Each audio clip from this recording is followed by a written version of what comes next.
Ça m'a beaucoup étonné parce on a mis ça sur Facebook, on a eu près de 2 millions de vues. Bienvenue sur Icônes et Silences, le lieu où les légendes révèlent enfin leurs cicatrices.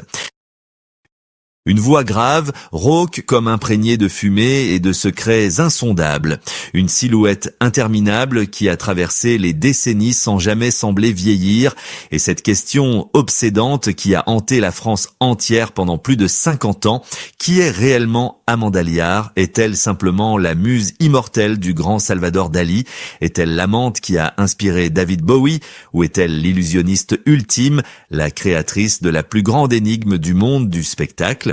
Sous les projecteurs aveuglants des années 70, Amanda Lear a fait danser l'Europe entière. Mais derrière les paillettes du disco et les rires provocateurs, elle portait un masque lourd, très lourd.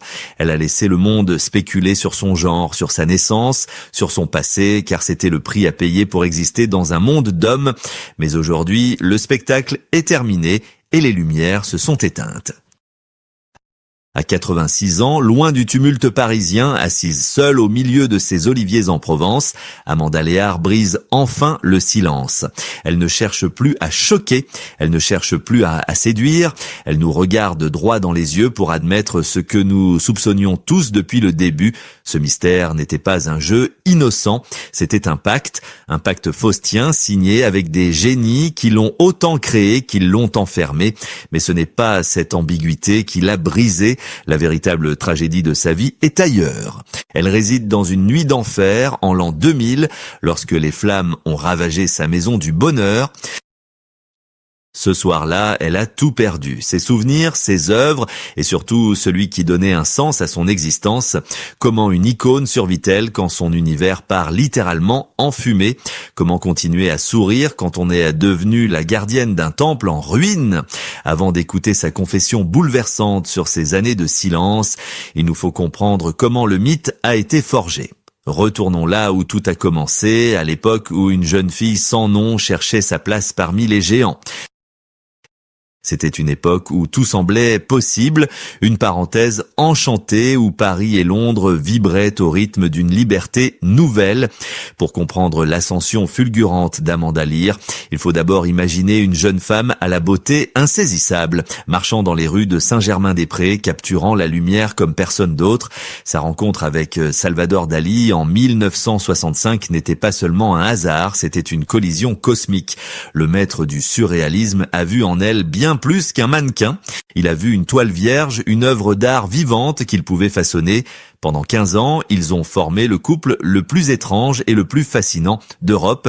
Dali l'a emmené partout, des dîners mondains au plateau de télévision, la présentant comme sa muse spirituelle, son ange à la beauté androgyne.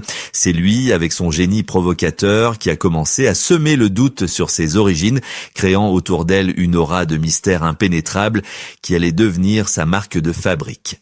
Elle n'était plus seulement une femme, elle était devenue une énigme, une créature sortie tout droit de l'imagination d'un peintre fou. Mais si Dali a sculpté son image, c'est un autre génie qui lui a donné sa voix. David Bowie, l'icône du rock, est tombé sous le charme de cette beauté froide et intellectuelle. C'est lui qui, le premier, a décelé le potentiel musical caché derrière ce timbre de voix si particulier, ce contralto profond et grave qui semblait venir d'une autre dimension. Il lui a dit qu'elle ne devait pas se contenter d'être belle et silencieuse, qu'elle devait chanter, ou plutôt qu'elle devait envoûter. Poussée par cette confiance nouvelle, Amanda Lear s'est lancée dans l'arène musicale et le résultat fut une déflagration. La fin des années 70 l'a couronnée reine du disco, non pas une reine douce et sucrée, mais une souveraine dominatrice et mystique. Avec l'album Sweet Revenge et des tubes planétaires comme Follow Me ou Queen of Chinatown, elle a conquis les classements du monde entier, de l'Allemagne à l'Italie, en passant par l'Amérique du Sud. Sa musique était partout. Dans les discothèques enfumées, sa voix grave promettait des paradis artificiels, répétant inlassablement « Follow me, Follow Me. Elle incarnait une femme puissante, une menthe religieuse moderne qui jouait avec les hommes et les codes. À la télévision italienne, elle était une superstar animant des émissions grandioses où son charisme crevait l'écran. Elle était le symbole parfait d'une décennie hédoniste, une icône qui transcendait les frontières et les genres. Le public l'adulait, fasciné par cette sphinx qui refusait de dire qui elle était vraiment, se délectant de chaque rumeur comme d'une friandise. Chaque apparition était un événement, chaque tenue était une déclaration d'indépendance. Elle semblait intouchable, perchée au sommet d'une tour d'ivoire faite d'or et de disques de platine. Pourtant, au cœur même de ce triomphe éclatant, quelque chose de plus sombre commençait à se dessiner. Amanda Lear était devenue une marque, un produit de consommation de masse parfaitement calibré pour l'époque. Elle jouait le rôle de sa vie, celui de la Van mystérieuse, mais à force de porter ce masque jour et nuit, la frontière entre la femme et le personnage commençait à s'effacer dangereusement. Elle était aimée pour ce qu'elle représentait, pour le fantasme qu'elle projetait, mais qui s'intéressait vraiment à l'être humain qui battait sous les paillettes.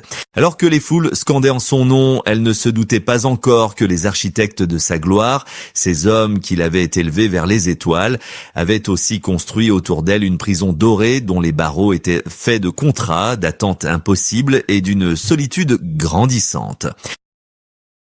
Pourtant, alors que les foules scandaient son nom dans les stades bondés de Munich à Milan, une réalité bien plus glaciale s'installait dans les coulisses. Si le public voyait en Amanda Lear une déesse hédoniste nageant dans le champagne et la lumière, la vérité était celle d'une solitude effrayante dissimulée sous des couches épaisses de fond de teint. L'industrie du disque, cette machine insatiable, avait trouvé en elle la poule aux œufs d'or, mais elle exigeait en retour une soumission totale à l'image qu'elle avait contribué à créer. Amanda n'était plus tout à fait une personne, elle était devenue un concept marketing, une créature hybride que l'on vendait comme un phénomène de foire chic.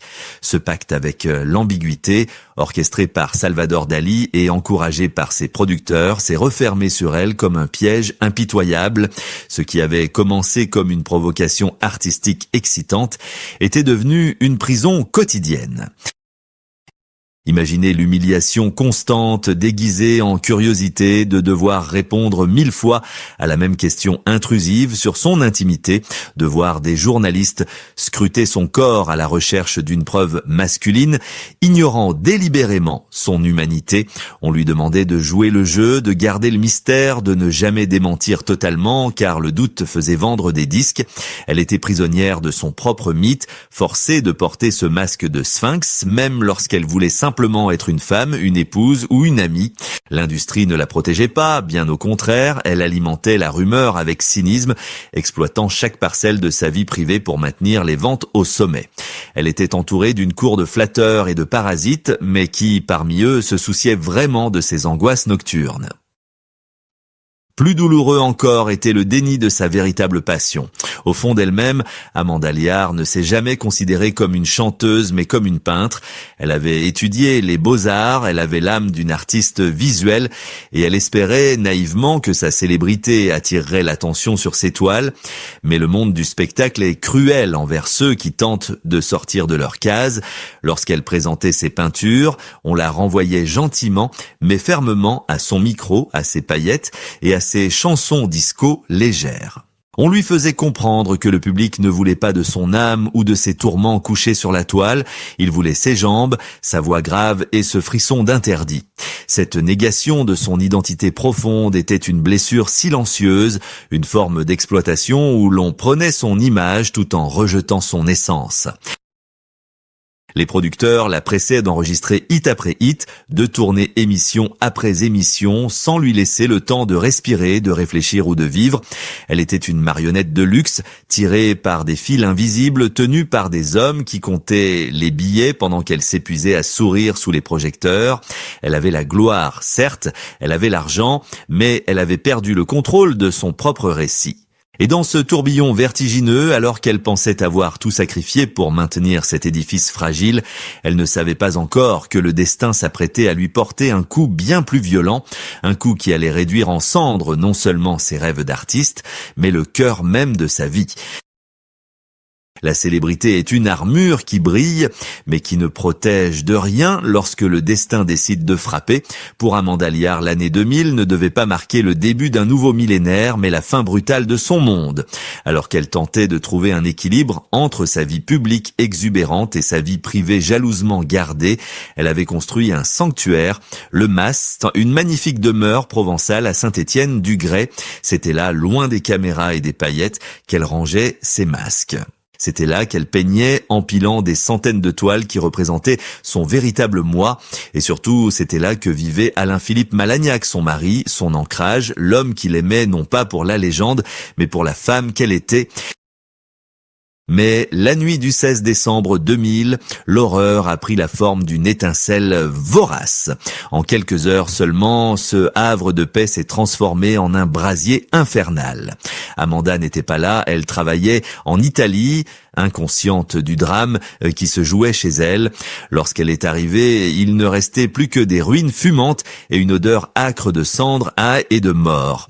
Le feu n'avait pas seulement détruit des murs et des souvenirs, il avait emporté Alain-Philippe. Son mari avait péri dans l'incendie, piégé par les flammes alors qu'il tentait peut-être de sauver ce qui pouvait l'être. La violence de cette perte fut absolue. En une nuit, Amanda Lear a perdu l'amour de sa vie et l'œuvre de sa vie.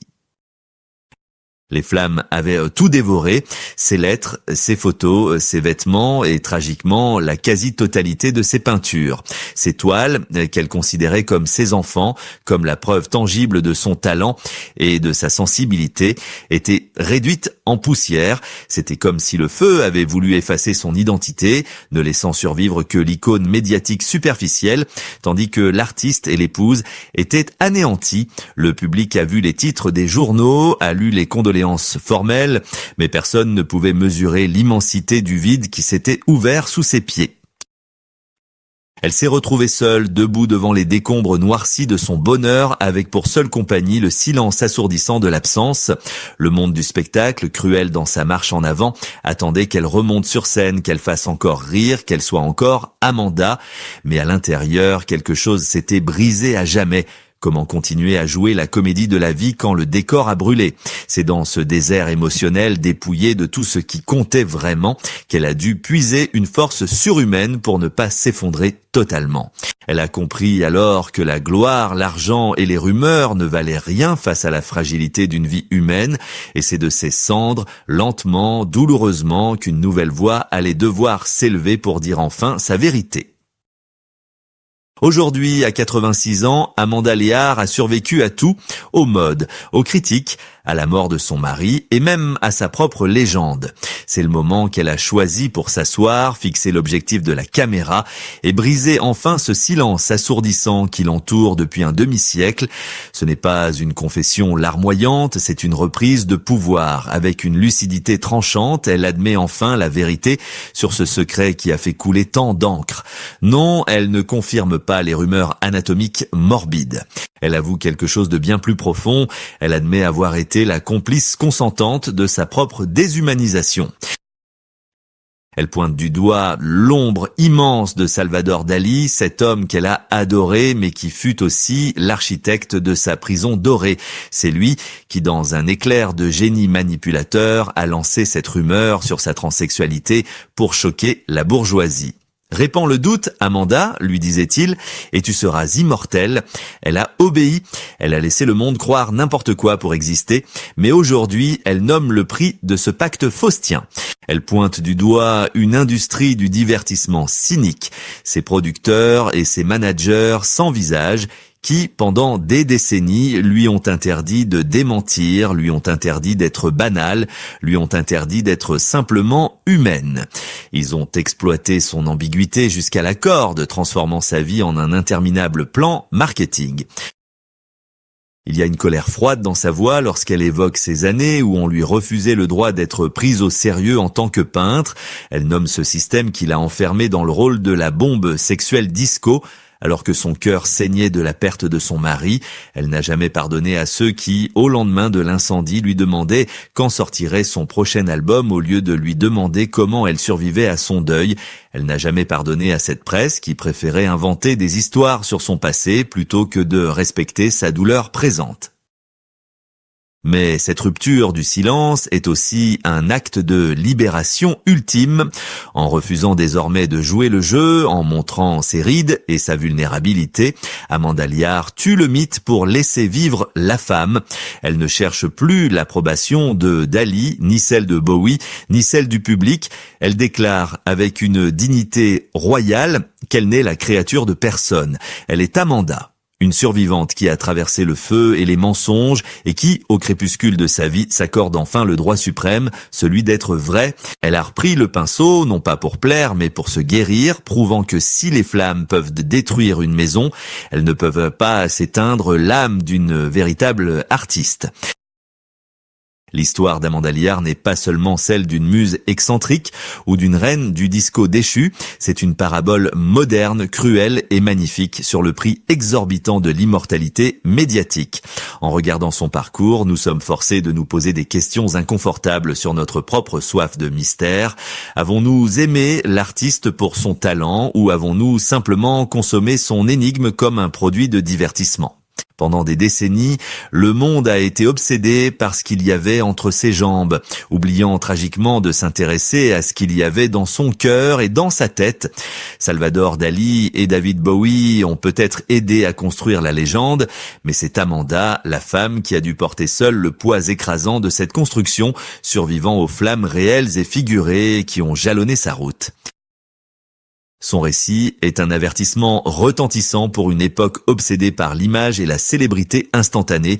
Il nous rappelle que derrière chaque icône glacée sur nos écrans, il y a un être humain qui respire, qui souffre et qui vieillit.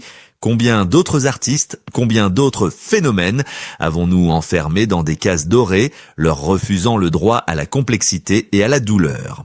Le silence d'Amanda Lear n'était pas un vide, c'était un bouclier, et lorsqu'elle le brise aujourd'hui, ce n'est pas pour nous offrir un dernier scandale, mais pour nous offrir une leçon de dignité. Elle nous apprend que l'on peut tout perdre, ses amours, ses œuvres, sa maison, et pourtant refuser de devenir une victime.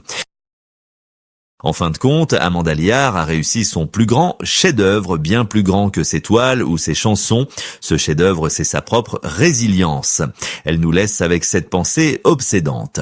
La vérité n'est pas toujours celle que l'on voit sous les projecteurs, mais celle qui survit dans l'ombre, silencieuse et indestructible. Elle ne cherche plus notre permission pour exister, elle est tout simplement. Et peut-être qu'en écoutant enfin sa voix, dépouillée de tout artifice, nous apprenons à regarder nos idoles non plus comme des dieux à vénérer ou des monstres à analyser, mais comme des miroirs de notre propre humanité fragile. Aujourd'hui, nous n'écoutons pas pour juger, nous écoutons pour comprendre et surtout pour ne jamais oublier que derrière le masque, il y a toujours une âme qui attend d'être vue.